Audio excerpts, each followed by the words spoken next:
Good afternoon, everyone, and welcome to today's online session. Really looking forward to the session this afternoon. I'm Liz Hodgman. I'm Programme Manager at the Local Government Association.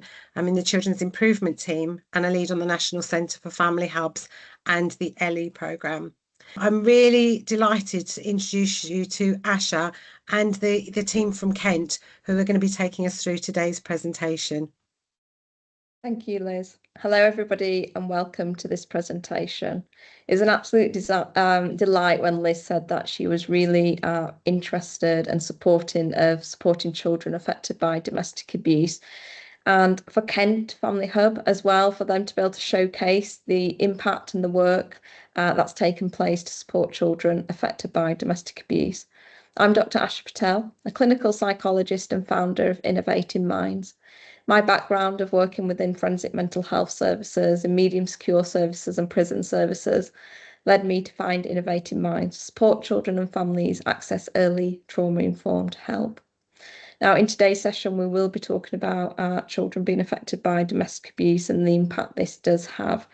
So please do take the opportunity to keep yourself safe. And if you notice any difficult feelings coming up or feelings in your body, just to be mindful of taking that step away from the presentation. Do reach out to us as well if you'd like any additional support. Now, these are the opportunities as well for you to download the presentation. So often can we get the slides? Of course, if you use this QR code, you'll be able to download the full presentation. Now, when we think around domestic abuse and the impact on children and young people, we like to think about it from a trauma-informed perspective. Now, for a long time, children have been seen and been talked about, have been witnesses of domestic abuse, but actually we know scientifically from the research, from the children and young people and their experiences, that this is not the case. The impact of domestic abuse is on their whole being. So their nervous system is recording all of those experiences that they've experienced. And actually it's a sensory memory that is taking hold of those memories, those experiences of domestic abuse. Often we've said that children need to be able to talk about their experience of domestic abuse and talk about what they've seen, what they've experienced. But what we know that actually that process of reliving domestic abuse and the experience re-traumatizes children and young people. So I really want you to think about the impact of domestic abuse on children and young people from a trauma-informed perspective. How do we support the children to be able to process the experiences that they've had through their body, as opposed to cognitively getting children to change the way they think in an effort to change how they behave and how they feel. Now, often children will be experiencing domestic abuse and they haven't realised it cognitively. We might think as well, it's a long time that children experienced domestic abuse, or that they was babies or really young, or that they didn't hear or see anything. That doesn't mean that their body hasn't stored that information. And it's that survival information that the body will be remembering just in case it needs that information to protect them again. Now, what is the impact of domestic abuse? I'm not going to spend too long on these slides, because sadly every day you're seeing the impact of domestic abuse has on children and young people. We know around the adverse childhood experiences, and domestic abuse being one of them, how it can affect their physical health, mental health, and their relational health as well. What we do know as well is children, young people that are being referred into CAMHS, that there's actually a high increase in children that are experiencing domestic abuse as well, and that there's a double victimisation as well that's taking place. So it might be as well that they're experiencing other forms of abuse and neglect. What we've also seen as supporting children and young people is that there's an increase in children that are disabled or are recognised as having special educational needs as well. So there's so much around the impact of domestic abuse has, that it's just not on their childhood, it's not just on their education, but actually if we don't support children to be able to process the trauma and help children to think about how their body and brain can work together, and what we can do to support them to feel safe and calm again, that actually that impact will continue to happen. Now, if we think around a national context, and we're sharing these to be able to put into perspective that this isn't just about the impact Kent can have, and that there's just a population of children affected by domestic abuse in Kent. Sadly, it is a national context. Now, what the evidence base also does show is that we have estimations around how many children affected by domestic abuse. The recording at the moment isn't great to be able to be certain of how many children and young people are affected by domestic abuse. But at the moment, what we have closest is around 800,000 children affected. We also do know domestic abuse affects men and women. It affects women more so than men. But also on average, the police receive a phone call every 30 seconds related to domestic abuse. Now, a lot of you as well on the call will know of Operation Encompass and the role of Operation Encompass to notify schools as well when children and young people when the police have attended a home where domestic abuse related incident. So across education, health and social care, there's a great opportunity to think about how do we come together to enable children and young people to access early help by people that then already know and trust and in a space that they feel safe in. So Healing Together was born quite a few years ago, almost 10 years ago now. And it was born out of requests from mums that were on their journey of recovering from domestic abuse and really recognised that actually their children were also affected by domestic abuse and needed domestic abuse informed support. They didn't quite meet the threshold to be able to get support from local services and national services, whether that CAMS. And also these were children that were at risk of exclusion from education, were described as displaying challenging behaviour or persistent disruptive behaviour.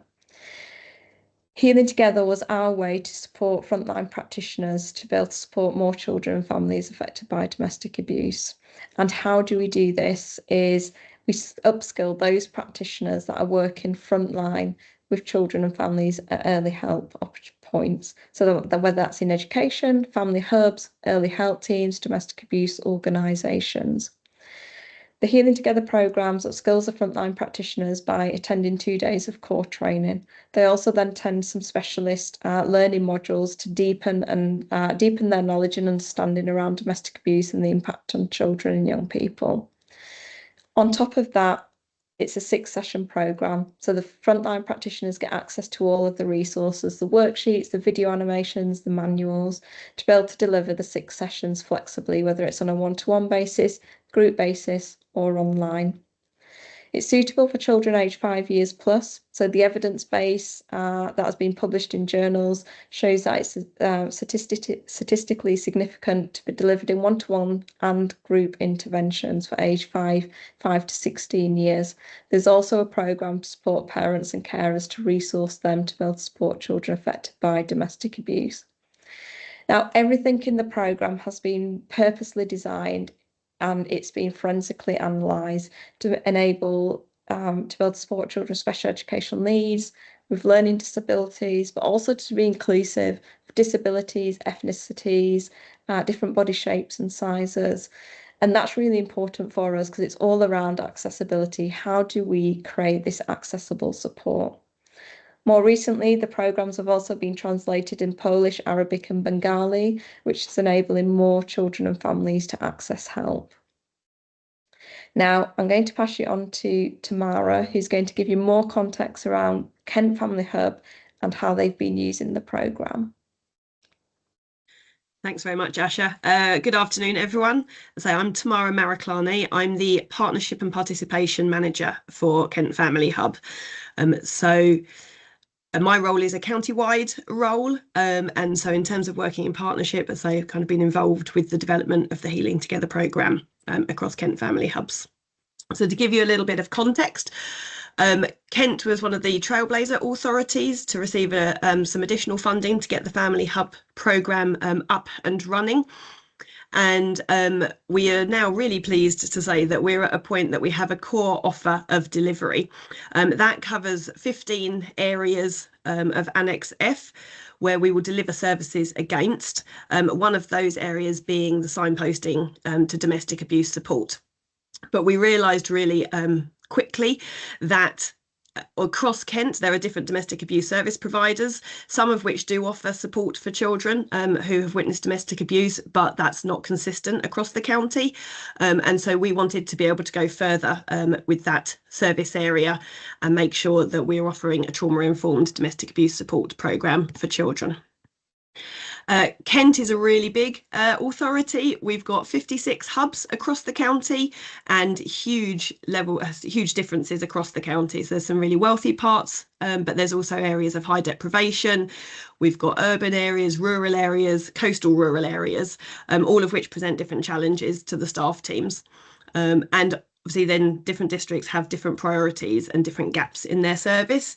And as a result of that, the family hub offer does vary from district to district in terms of the amount of provision provided and sometimes what those services are. So for example, with Healing Together, we've got a much higher focus in the parts of the county where the local domestic abuse support doesn't provide support for children. Another part of our offer is that we receive domestic abuse notifications from the police. So where the police have been called out to a domestic abuse incident and where that family is not already open to children's social work services or early help, and where the incident has been assessed as low or medium level, those notifications come through to us in the family hubs for us to be able to have a conversation with the person listed as the victim and signpost to the appropriate services and support. We also have a domestic abuse champion programme, which is run by the Kent County Council domestic abuse team, where they've trained up champions in different parts of the service and different sectors. And family hubs have really jumped on that offer and made sure that we have champions trained through that programme, and also that every district, we've got 12 districts, every district has got a domestic abuse lead identified to make sure that we can kind of coordinate that offer across the county. As I mentioned, as I say, we've got that programme and the signposting, and as part of our core offer, we have a programme called the Compass programme, which is based on dialectical behaviour therapy. And so it's working with older children, focusing on skills such as mindfulness, distress tolerance, emotional regulation, and interpersonal effectiveness. And we have decided across Kent that although the Healing Together programme is for 5 to 16-year-olds, that actually we feel that the Compass programme that we offer provides that support for older children. So we've tailored the programme to offer that to primary aged children. Thanks, Asha. If I could have the next slide. Thank you.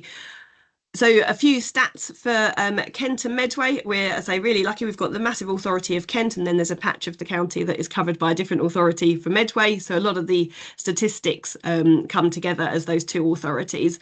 And just to give us a sort of a sense of Kent and what we're looking at in terms of domestic abuse, 1 in 5 crimes that have been reported to the police were related to domestic abuse. We've got over 63,000 adults that have experienced domestic abuse over 2021 and 2022. And you can see there over 24,000 children in the county are living in a household where an adult's experiencing domestic abuse. So there's a lot of children to be receiving support. 22,000 referrals received through the Kent Domestic Abuse helplines in 2022. So we're working really closely with those services to make sure that that support offer is there. And 32% of women that are homeless in the county have reported that domestic abuse was one factor which contributed to their homelessness. Thanks, Asha. So I wanted to just focus in on one of our districts, Maidstone, to give us a bit of a taste of what it looks like on a more local basis. So Maidstone, if you're not aware, is in the middle of the county. It hosts the county town of Maidstone and then has rural areas surrounding that as well. The district itself does have some areas which are in the top 10% of the most deprived parts of Kent. And so from their police statistics, 18% of all the crime reported in the district is related to domestic abuse. as I say, over 2022 to 23 to 24, of the 298 MARAC cases that were presented, 378 children were affected by living in those households, and that was, as I say, a 54% increase on the previous year. Family hubs offer one-to-one support to families and children, as well as group support in Kent. And so through that one-to-one support, Maidstone Family Hub team, which is about 20 staff, worked with, I say 433, they had 433 contacts with families around domestic abuse over a year. Thanks, Asha. So to give you a little bit more detail on that one-to-one support, the process that works by is that professionals or families can request a conversation with a Family Hub staff member, and then as a result of that conversation, that might be that they're not sure what family support they would like to access, whether there's a course in the Family Hubs that would be appropriate, or maybe they're not reaching level 3 and 4 tiers of need, but the family still needs some support. So they would have a conversation with a Family Hub staff member, and the outcome of that could be that they're signposted to support, or it could be that actually it's decided that they would need some one-to-one support to access one of the programmes that Kent Family Hub is offering. So one of those programmes being the Healing Together programme. We offer that on a group basis in Family Hubs. We offer it running the programme in schools, and Rose will tell you a little bit more about her district in a minute. And then we offer it on a one-to-one basis as well. So of the September, so this is from September 2025, so Maidstone had 102 open cases where they were providing some one-to-one support to families. They may be families that are open to children's social work services, they may be families open to early help, or they could be referred in just to access a Family Hub programme. And as you can see there, of the 0 to 11 age range, those main referrals coming into that are around parenting advice, access to domestic abuse support, specific referrals for the Healing Together programme, SEND support, behaviour management and or emotional regulation. And then if we look at the referral reasons for the 11 to 19 or 25 with SEND category, you'll see again that comes up there. We've got the Healing Together programme, we've got healthy relationships coming up there, as well as emotional regulation, neurodiversity support and online safety. Over the course of that year, 77 referrals was received into the Maidstone team for Healing Together, and 34 children completed the programme over the year. Maidstone it's a large district. The domestic abuse support services don't offer support for children within that district. And as I say, there's a high level of need. We've got other districts where maybe there's, as I say, more affluence, the population is smaller. But even in those districts, for example, in Tunbridge Wells, we've had 13 referrals specifically for the Healing Together programme, and that's excluding those that are taking place jointly in schools as well. So hopefully that gives you a little bit of a sense of kind of what the need is like in Kent and in Maidstone specifically, and how Healing Together fits in with our core offer. I'm going to hand over to Laura now, who's going to give you a little bit more information about how we implement the programme and some case studies. Hi there, my name's Laura Flack. I'm a Family Hub practitioner in the Tunbridge and Malling district of Kent. So I'm going to cover some of how we implement it, what our challenges are, and as you've seen from the previous information, the levels of domestic abuse within our county is quite high, and there is need for intervention. Our partnership working with schools has been really beneficial, and that has allowed us to bring group sessions to take place in a school time with safe support from their adults that they're used to being with. Being able to share information with supporting staff or teaching assistants has helped embed some of the strategies between the sessions, and having access to the show and share sheets for the wider family, siblings or classmates has helped many. I've even had one young lady go home and teach her older sister what to do each week, which has obviously brought a wider benefit to the whole family. As mentioned, we've done session delivery via one-to-one or groups. in our schools and family hubs. These are generally run as after school sessions, but we've got plans to trial some over the summer holidays next year. And for our district, we do try and alternate areas, as transport links and travel across our district can be really hit and miss, with travel times really lengthy. And as Tamara mentioned, we do go for quite a lot of rural areas as well. So we're all so busy, but making sure that you are really grounded and calm before you take part in these sessions is really essential. We need to be kind of like that calm, unflustered swan who can pick up on the slightest changes with a child during a session and manage anything that may arise. I also think it's really important for the people delivering the course to be the ones who do our initial assessments with the children, because it enables them to get to know us. We need to remember that the child is a victim rather than just another person who's lived through domestic abuse. And I always encourage the conversations for them to ask me as many of the questions that I'm asking them, or random questions that they have for me. It's also really important time for the child to see if they're ready to take part in these sessions. It's often another professional who has suggested the healing together for the child, but working out if they're emotionally old enough, or if other interventions are taking place, or if there's been any other recent traumatic event that may have happened to them is essential. So we work on don't ever be scared to say no to a child joining a group session or a one-to-one if they're not ready or it's not the right time. Delivering healing together is not a one plan fits all. It's very child focused, and there's a real importance of thinking about outside the box, which I've mentioned on the screen. So some of the things that we've done to make it more accessible is to create a video walkthrough from one of our buildings. It shows you from parking outside, ringing the doorbell, to some of the supporting staff who will be in our buildings, and then all the way through to their workspaces, garden areas. So it makes that new building more friendly for them. We always offer flexible seating, and space to move is really important. I've got a case study coming up, and you'll understand why we need space to move. So yoga mats, bean bags, swivel chairs, rockers, maybe some crash mats and pillows, and more recently, as it's got chilly, some extra blankets. They're not necessarily things that you automatically think of when you're delivering a group to children. So the comfort of our child is really important. If they want to take their shoes off and lay on my floor, then they are absolutely allowed to do that. But when you're delivering it in school, for some of those children, that pushes a boundary, and making sure that they're allowed to do those things. So whether they're sitting on a floor, a chair, or a desktop, it's really important that they're feeling comfortable. And making it accessible to the child. When I'm delivering one-to-ones, I tend to use my work mobile, as it's more personal. The child will sit there quite often holding it in front of them, rather than getting a laptop out or getting a big projector screen out. It makes it much nicer for the child. Can we go on to the next slide, please, Asha? Thank you. So I'm just going to share a couple of case studies. The one that's on the screen I'll come to in a second, but being child focused when talking about trauma informed practice has helped across all of the work I do. Recently, a colleague from Early Help was hot desking in the office next to me, and we were generally chatting about the family that she'd just been to see.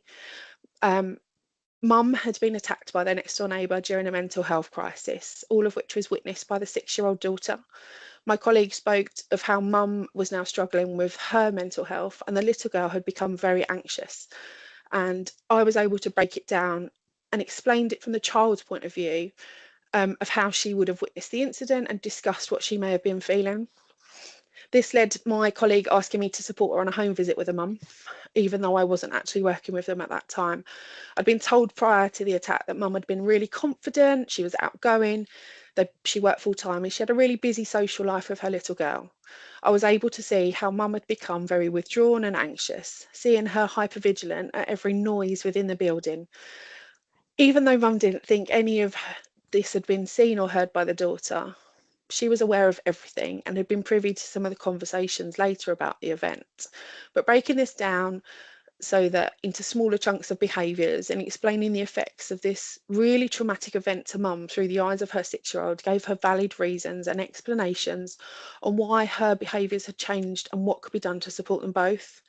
Giving Mum this information on childhood trauma gave her confidence to explain the effects of the incident during a virtual group meeting later in the day, and also acceptance that both of them needed intensive help and support to get through this.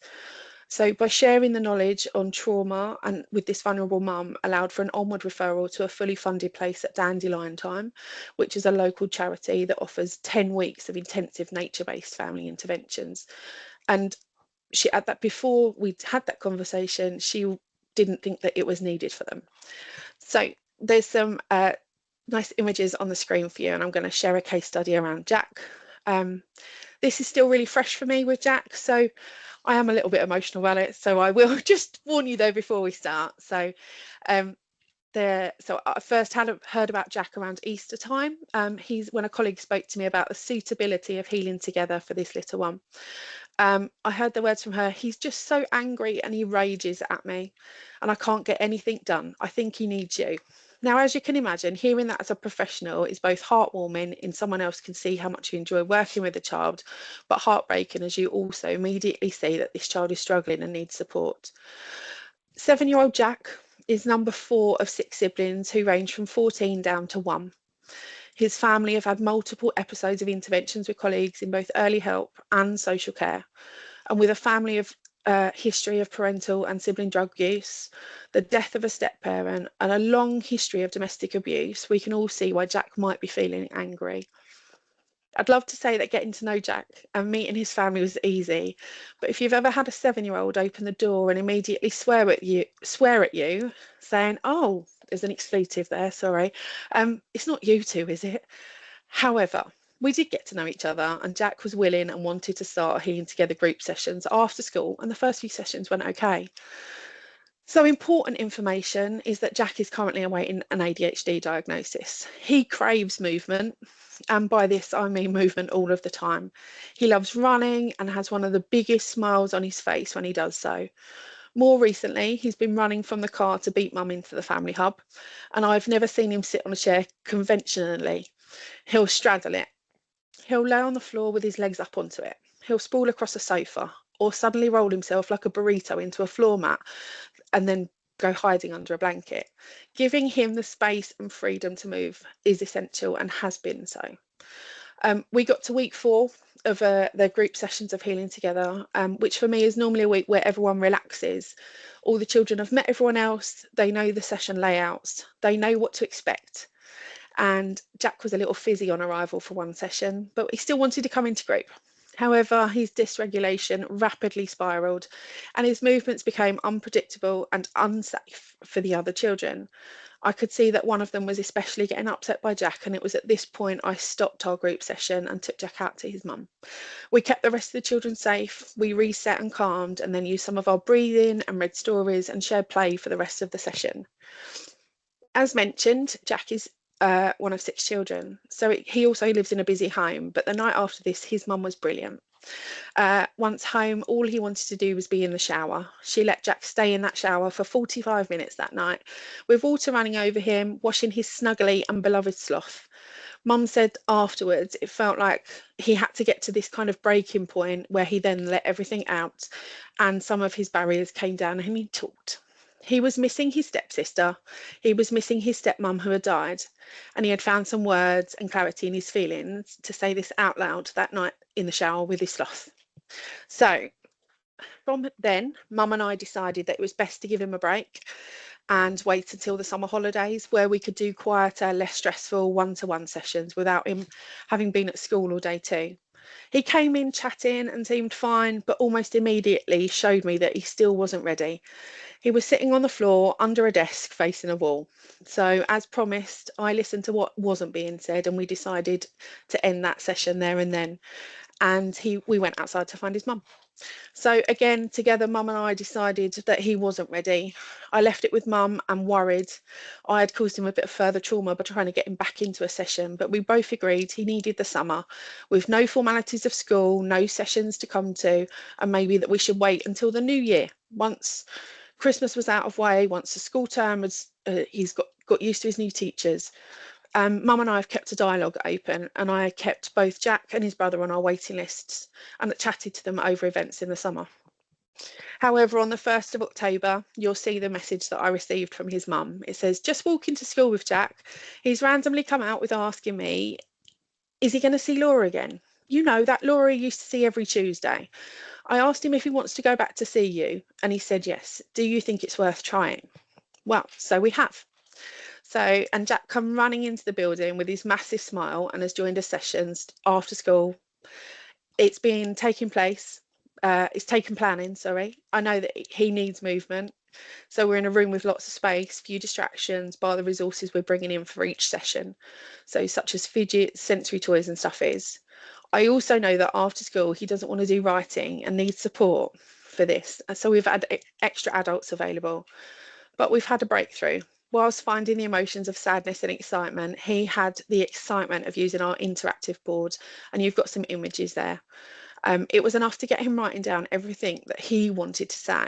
Jack had his sheet next to him and wrote all of his answers on the interactive board, and then I transferred it onto the sheet for him, and I've printed the images as well.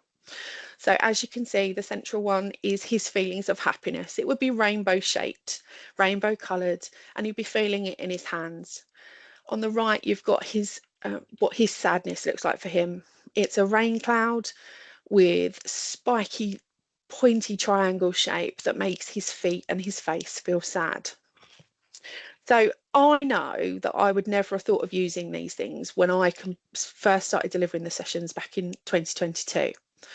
So on Thursday afternoon, we did week 6. And he ran into the family hub, bright-eyed with a massive smile on his face. He headed straight over to our interactive boards. He was focused on the drawing, but he was listening and taking part in the initial breathing. He was listening and paying attention when his peers were speaking and stood drawing whilst we watched and listened to the video.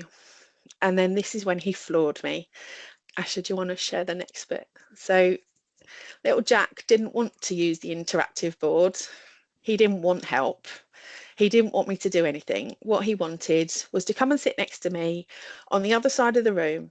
And he sat on a chair at the table, writing his own buddy letter using the notes we'd made together over the last few weeks. So, and as you can see on screen, you've got all of my feelings are in my body. I feel them in different places in my body. I really need to move, and it helps me feel safer. I like hugs with my mum. And my senses like water and the sound of the ocean. I like being under the shower and love birds because they make me calm. So there's a nice little case study for you. I'm going to hand over to Rose now. Oh, Laura, that was amazing, and not quite sure how I'm going to follow that. What a beautiful, lovely, lovely story. Fantastic outcome. So my name's Rose Sparrowhawk. I'm a senior family hub practitioner in Tunbridge Wells in Kent. So it's just following on from Laura, just sharing a few more examples of the outcomes that we see. So there's many positive outcomes that are seen for children and their families that access the Healing Together programme. So supporting a child in gaining an understanding of why they might feel and react as they do is really powerful. To then teach them the tools that they can use almost any time and anywhere to help calm their body and their mind and to feel safer is a privilege. The outcomes seen in children and their families can be varied. Quite often recognised is a child feeling more able to share what they need in a positive way and being more able to engage in class and in social activities.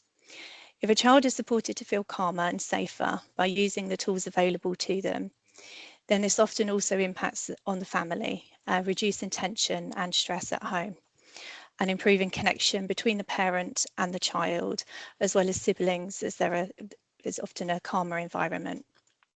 So an example of a connection sort of improved and that awareness with parent and child, and I can never say this, so sharing a show and share sheet, which is too many shows, we're sharing that sheet with a parent around the hand-brain model. And the mum was really interested to learn how doing things as simple as breathing, squeezing or hand-holding could help them to send a sort of I'm okay message to the brain. She talked about how this made sense to her and how she feels when she's overwhelmed and anxious. She was keen to explore these for herself and was happy to have a better understanding of why her child reacted and behaved the way he did sometimes, that she hadn't always understood, and felt better equipped to support him. So this really helped with her reconnection with her child and the understanding of why you know, the behaviours that she was seeing in him and understood where they were coming from and how she could continue to support him with the strategies that he'd been learning. A colleague shared with me an example of reduction in sibling conflict and an increase in attendance at school. So, twins completing the programme. They started a new school and the parents are separated. One twin in particular was struggling with the transition to school, was often late, always off sick. The twin wanted her other twin to do the course with her as she was very anxious. So it was agreed that initially they'd be met together and they complete the paperwork and they're getting to know them together so that it could build that confidence for that twin. Following that one session, Mum shared that they appear to have created a stronger connection and understanding of each other. She overheard them talking about what they had experienced and how they'd felt, and they were being really supportive of each other. They went on to complete the programme individually.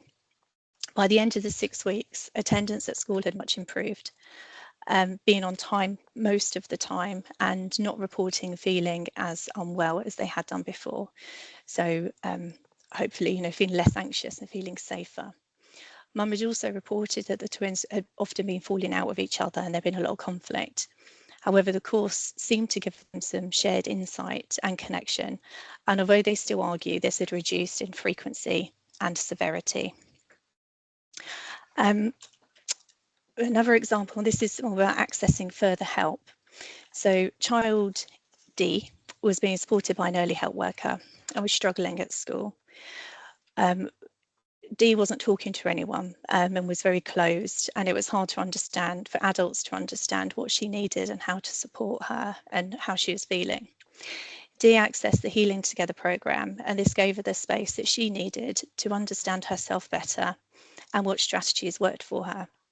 School and parent later shared that she's now identified adults that she feels she is safe with and willing to speak to, and has started to share when she's having a difficult time.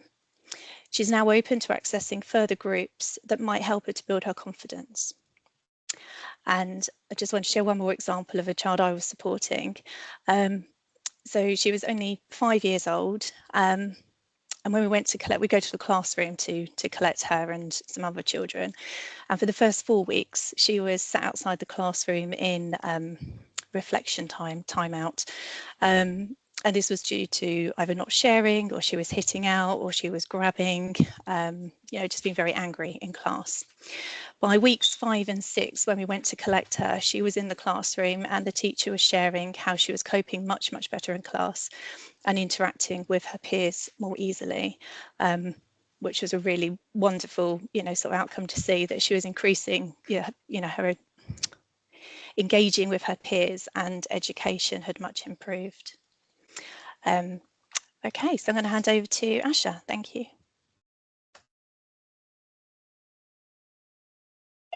Thank you. So we've heard some amazing insights where everybody shared the journey that Kent Family Hubs have been on and the impact that it's had on children and young people.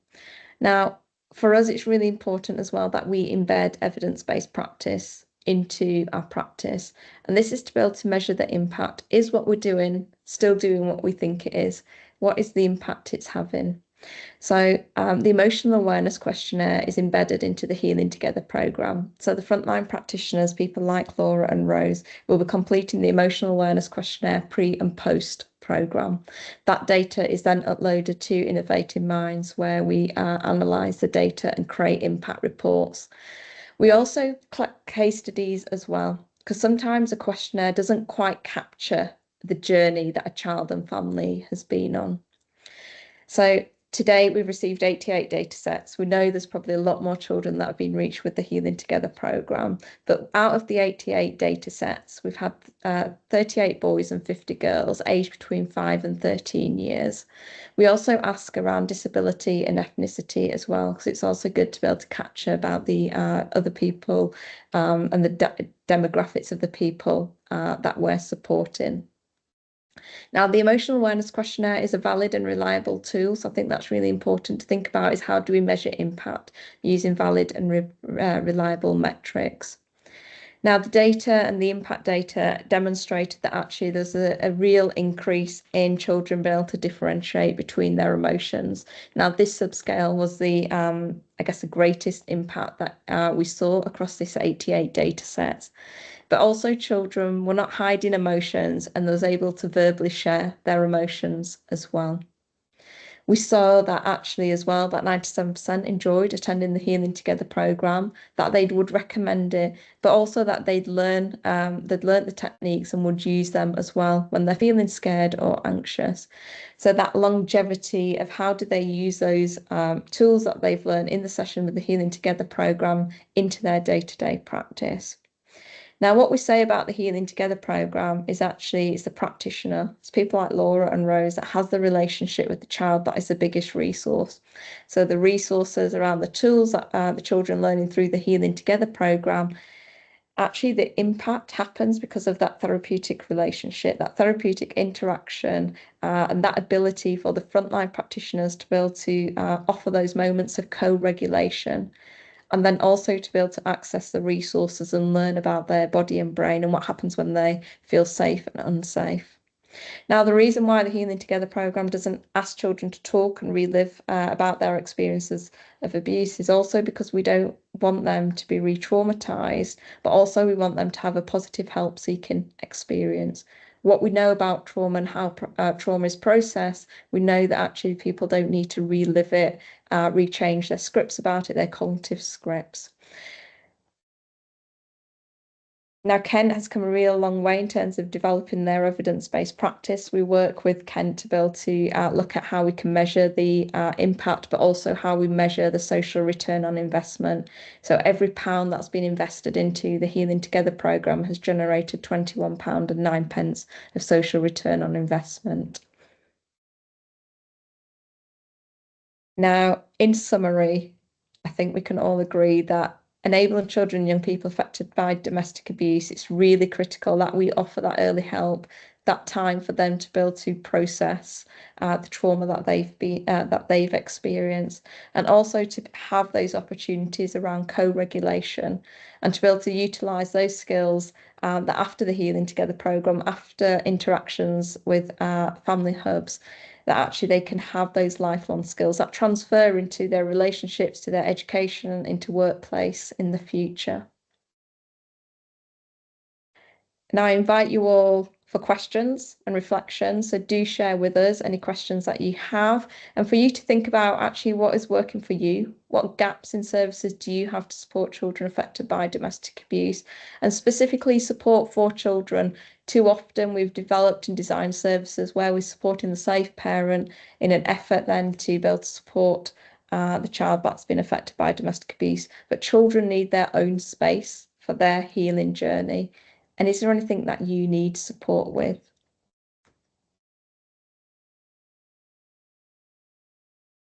So I'm just going to stop there, and then Liz, if there's any questions. You haven't had any so far, but I think people have probably been listening to the session rather than typing in questions. Natasha, who's one of our regional advisors, said great work to the team, impressive at the scale and range of offer, but also so moving to hear skilled practitioners like you deliver it and help families support their children in distress. It was great to see all the hearts coming up after your case study. I think that was a really powerful case study, and great to see how you really adapted it to suit the needs of that individual child, which was complex, but brilliant that you managed to work through it. So starting to get some questions coming through. How does the online programme work? Is this for older children? Yeah, so it's the same programme as the Healing Together programme, so it can be delivered online. So often what practitioners do is they might send out the worksheets in the post, or when you do the initial assessment, that might be face-to-face. And then you set up things around safety measures. So they have headphones in, the time is agreed, making sure that they're in a space on their own, but be able to access support from parents and carers. So it's just that the programme is delivered remotely. This has been particularly useful for children that may not be attending school right now, and that they actually feel like they still want to engage, but it feels safe for them to engage remotely. So that work can still take place. And Natasha asks, can you remind us of the time to train and then support practitioners delivering this? Yeah, so it's 2 days of core training. It's delivered online from 9:15 to 3:00. Now, once the practitioners are trained from the 2 days of core training, they then get access to an online portal where they further develop their knowledge and understanding. So there's 4 hours of self-directed learning modules that they have 30 days to complete. Now, once they've completed their training, they become accredited Healing Together facilitators. So they continue to deliver the programme. Within the hub, there's videos to support them with delivering each session. But we also offer ongoing coaching and one-to-one support. So there's group coaching that takes place, but also one-to-one support. And there's no limit on that. So for us, it's about how do we develop and support you to become trauma-informed practitioners so it spans into the rest of your work. So the example Laura gave about actually how she's able to take the principles from her training, from the Healing Together programme into other areas of her work. There's an accreditation process, so we think that's really important, that we just don't want people to be trained and then never do anything with it, because that's where impact happens. So there's a 12-month accreditation process where you have to demonstrate you've been delivering the programme at least twice. You're accessing some form of CPD, so whether that's hours that we offer free on demand, and your access to supervision as well, and often services have already built in supervision into their work. Brilliant, thank you. Katie said this programme sounds brilliant. Is there a possibility to arrange a meeting to discuss this further? She has so many questions. Yeah, absolutely. I'll post my diary link into the chat, so then you can use a link to find a date and time that works for yourselves. That's brilliant. Any more questions? I think the coaching, because the embedment, I don't know in terms of Tamara, Rose and Laura, if you want to talk about how you supported practitioners to embed the programme into its service, or Laura, Rose, what support has helped you? Yeah, so I've actually attended quite a lot of the network meetings, and having those conversations with other practitioners really helps. Like, I've been delivering since 2022, and even now when you still have those conversations, you're still picking up other ideas, strategies to use. Just as a simple example, I know that children like having something to hold on to and cuddle, but a year 6 boy holding on to a teddy bear is not what they want. So if you rummage in my Healing Together bag, I've got dinosaurs, I've got some fluffy birds, I've got random brushes, I've got some really different sensory objects that you wouldn't necessarily use or immediately pick up as a sensory resource. So just it is about thinking outside the box, as I've mentioned previously. And it is really important to share that knowledge. We're doing really well at having all of our team qualified as Healing Together practitioners. So for us, we're really good at sharing out that information to other districts as well. And I know that Rose and I have had someone reach out to us this morning just for that. So Yeah, that's helpful. yeah. It is incredibly valuable, isn't it? Those sessions to learn from peers, isn't it? And I know, Laura, you've shared loads of things. I've gone, oh, I like that, and I've sort of written down the ideas. And it's yeah, it's incredibly valuable, because you only get that as people become more experienced, and as you come across new challenges and new experiences that you think, oh, okay, I haven't done this before. How do I adapt to this? So it's incredibly beneficial. Nadia's asked, how can this programme help foster carers to use in their day-to-day care? Yeah, thank you, Nadia, for raising this. This is something that we're looking into, of adapting the Healing Together programme to be able to use with foster carers. Foster carers and kinship carers. So how do we create a version that actually feels like it belongs in the home environment? So changing the style of the worksheets, and the training would be very different as well for foster carers and kinship carers. Now, there is the Parents and Carers programme that can be used with foster carers and kinship carers. So if you train in the programme that resources parents and carers, you can actually then deliver the Healing Together programme directly with kinship carers and foster carers.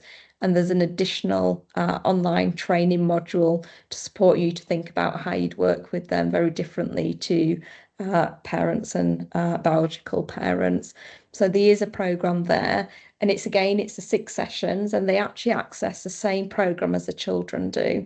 And when we did the pilot, they actually said they prefer to access the same sessions, the same resources as the children, because they don't have to then think about the language that they're using to try and communicate it with the children. So even though they're not teaching the children, the language that they'd use and the examples they can relate to, but also then embed it into the home environment again. Thank you. So Amy asked, what is the cost for training for practitioners? I know there's a few of us here in Derby City who would be interested in training in delivering this. Yeah, so what we've done is introduced a tiered model for pricing. So the more people that are trained, the cost reduces. And then you can train in different programs as well. So we have some practitioners then upskill to deliver like the Angry Feelings program. There's a program to support children with anxiety. The Angry Feelings program isn't an anger management program. It's around understanding anger and other emotions that hang around with anger, such as shame and humiliation and the function of anger. Tamara.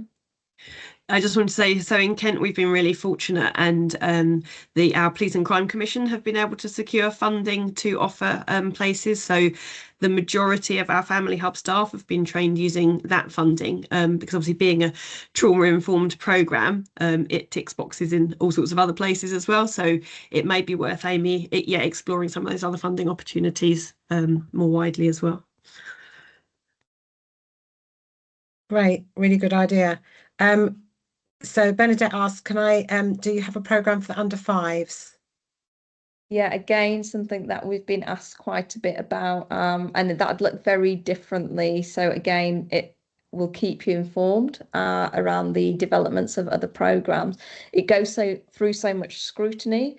So even like the video animations and stuff that we create, the voiceover is being chosen based on the vagus nerve, the colours, the speed of animation. So much work goes into the production to be able to support children and young people, because we know trauma will affect cognitive processing. So how do we reduce the minimisation of triggering taking place, but also support the learning taking place as well? Brilliant, thank you. Tamara, Tina's asked again, what was the funding you mentioned? Yeah, so our funding was through the Police and Crime Commission. I'm actually just typing a little note to say it's also probably really worth linking with your domestic abuse services within the local authority as well. I think it's around accessing what other pots of funding are available, isn't it? Yeah, very much so.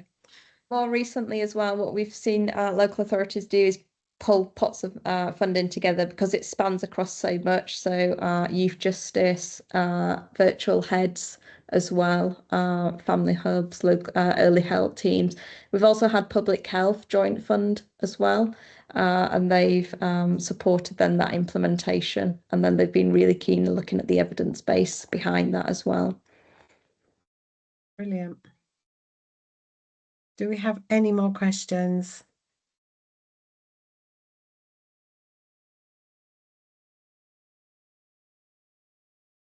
I think we've exhausted the questions.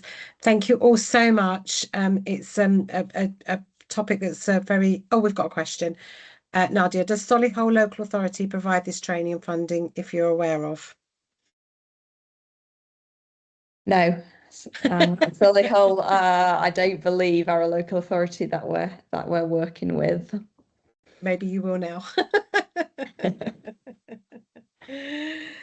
Well, thank you all very much. Thank you all for coming. Thank you to Kent for the fabulous work you're doing and for sharing it with us today. Be great to get a case study on that to put up on our website.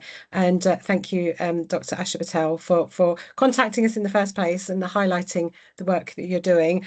As I said, it's very close to my heart, domestic abuse. I did a lot of work with families experiencing domestic abuse when I was managing a children's centre. So I'm very aware of the impact it has on the children and the parents. So Oh, we have another question, Laura. On average, how much time would you say it takes per week to deliver a programme, including prep? So each session is an hour, and as I mentioned, you do need to have yourself grounded and ready to take on that. So you need at least half an hour before that, and then the hour and kind of like the tidy up afterwards. Once you've done the initial meet and greet and the initial questionnaires, that takes a bulk of time initially before a group session starts or before those one-to-one session starts. But we run it's in our normal timetable at the moment as an hour a week. So but we just know that either side of it, I'm grounding myself and making sure that I'm looking after myself as well. So does that help? Yeah, absolutely. And it's delivered very flexibly. So we've had where from some frontline practitioners, it's 30-minute sessions, 45 minutes. So, and if they're delivering on a one-to-one, I think group basis definitely for the hour. So because it's delivered very flexibly, how long it takes to deliver the session as well will vary. But I think, like Laura said, having that hour to give yourself space either side as well is really helps you as well. And Tamara's very kindly put her email address in if anyone wants to talk to Kent about how to implement this, and maybe some of the challenges and barriers they've overcome.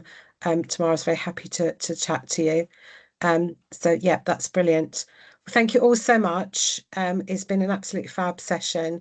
I've learnt loads, and it is great to hear all the work that's going on in Kent. So yeah, thank you very much, and we hope to see you again at an event very soon.